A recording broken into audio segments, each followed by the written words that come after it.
Right guys, today let's discuss the possibilities of the next iPad Pro coming with an M1 chip, maybe 6 new colors, maybe a triple lens camera, and possibly the delay of its release in March. Maybe it could be pushed back. We'll delve into all of it, and so without further ado, make sure to like and subscribe, click that bell notification for the latest Apple news and rumors, and with that being said, let's just tuck in.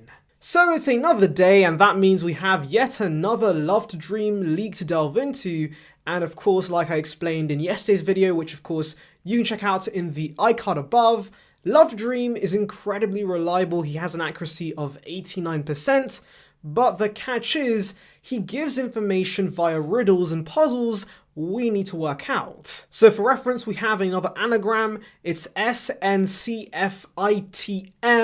which is a load of gibberish to many people. And so, of course, I'm going to delve into some possible theories as to what this could mean. But if you have any theories of your own, let me know in the comments below.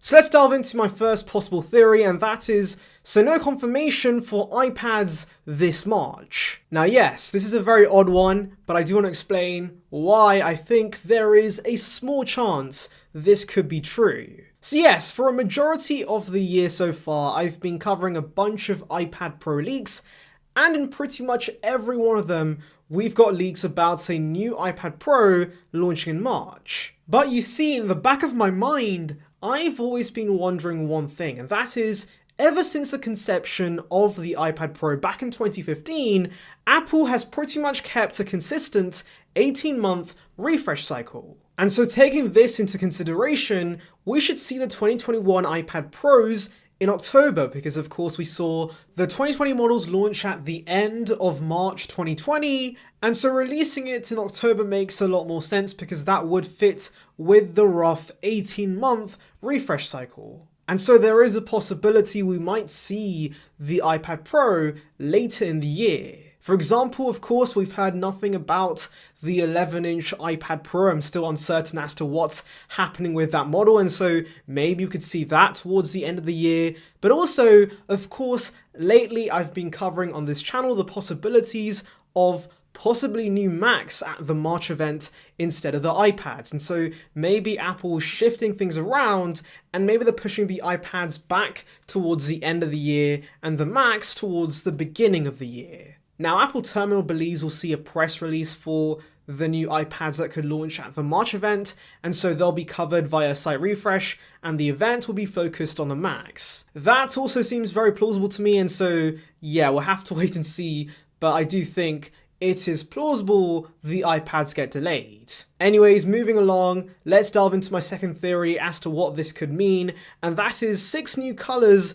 for iPad this March. So of course, I've been covering the possibility of colors on the new iPad Pro for some time now. In fact, Pig2 and their renders showcased an iPad Pro in a Pacific blue, and in fact, I discussed in yesterday's video that maybe we could see a black, white, blue, silver iPad Pro launching in March. Now, of course, you might have noticed I only mentioned 4. What are the remaining 2? No one has a bloody clue. I have no idea what these 2 colors could be. In fact, 6 colors on the iPad Pro seems a little wild, because especially with the iPad Air offering 5, I feel like that's the maximum. And so pushing the limits to 6 new colors on the iPad Pro, it would be kind of insane, but also seems pretty unrealistic. At the very most, we should expect maybe the Pro colors from the iPhone 12 Pro range to come over to the iPad Pro. So the Pacific Blue, the Gold, the Silver, and the Graphite. Although a wild card I want to mention about the colors is that, of course, there is no explicit mention of the iPad Pros, and so maybe this is combining all the colors we see with the next iPad range, because of course we should expect a budget iPad, an iPad mini, and an iPad Pro at this supposed March event.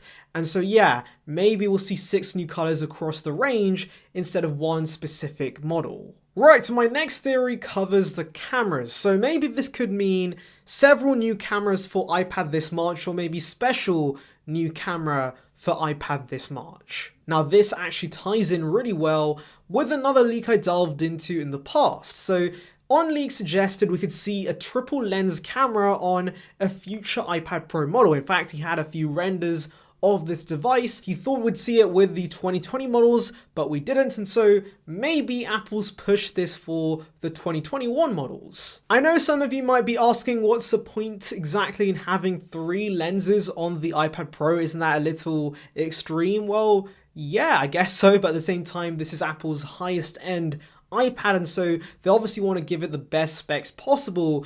And for people who appreciates having the bigger viewfinder, might appreciate having Pro cameras on the iPad Pro. In fact, we've been hearing about Apple redesigning the camera module slightly and maybe making the lenses more flush, and so maybe we could see some sort of bigger lens on this iPad Pro.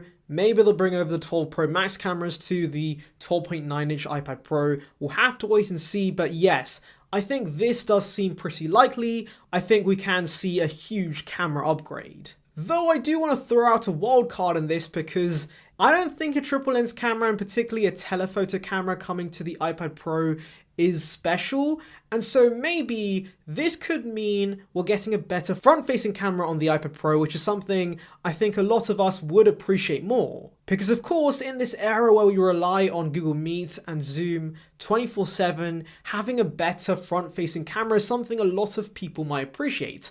And also, maybe this could hint at the placement of the front-facing camera changing, because of course, right now it's on the side of the iPad, which is very cumbersome to use, because especially on a Zoom call, you're looking there even though you should be looking straight forward. It's just terrible. So yeah, I hope Apple changes this with the next iPad Pro. Right, and the final one that I think is pretty interesting is maybe this means silicon now coming for iPad this March. So obviously we know we should be expecting some sort of new chip with the next iPad Pro. It's supposedly the A14X, and something we've kind of known for a while is maybe the A14X could be based on the M1. And so a theory I've kind of had is maybe the M1 just ends up in the iPad Pro. Maybe Apple could justify bringing it over to the iPad along with Pro apps, which is something we've wanted for quite a long time. And this would be something perfect for a lot of people looking to replace a computer with their iPad. And guess what? I'm not completely going crazy, because there is actually evidence of this from UDN, who claims that apparently Apple is indeed working on bringing their M series chips over to the iPad. Now, yes, I know that a lot of people think that M in M1 stands for Max, and so bringing it over to the iPad makes zero sense, right? Well, here's the thing, I'm not really sure if that rule exactly applies, because Apple never explicitly mentioned what M stood for, and also, we have A series chips in the iPhone and the iPad, which starts with an I. We have the S series chips in the Apple Watch, which starts with an A. We have H1 chips in AirPods, which also starts with an A. So I don't think these things entirely matter. I think what matters to Apple is that they're bringing the iPad Pro into a more computer-focused arena. And what I mean by that is I think Apple's shifting the iPad Pro into that space, which of course is usually surrounded by products like the Surface. And so I think Apple's trying to make this a 2-in-1, something that offers full computer capabilities, but of course has a unique form factor. And ultimately, with the power of M1, we could start seeing some of the software capabilities from the Macs coming over to the iPads. For example, Final Cut Pro, Logic Pro, all these Pro apps we've been begging for could finally come to the iPad platform. And along with that, maybe we could start seeing more macOS capabilities and software features in iPadOS. I really think this transition makes a lot of sense, and while we might not see it this year, I think this transition will take place in the near future. Of course, like I said, this is just a theory, a tech theory, so yeah, I could be completely wrong about everything I just said, and so let me know what you guys think in the comments below. Anyways, thank you for watching. Make sure to like and subscribe. Click that bell notification for the latest Apple news and rumors. Check out a video here in the icon above about some other iPad Pro 2021 edition rumors. And on that note, I'll see you guys in the next one. See ya, peeps.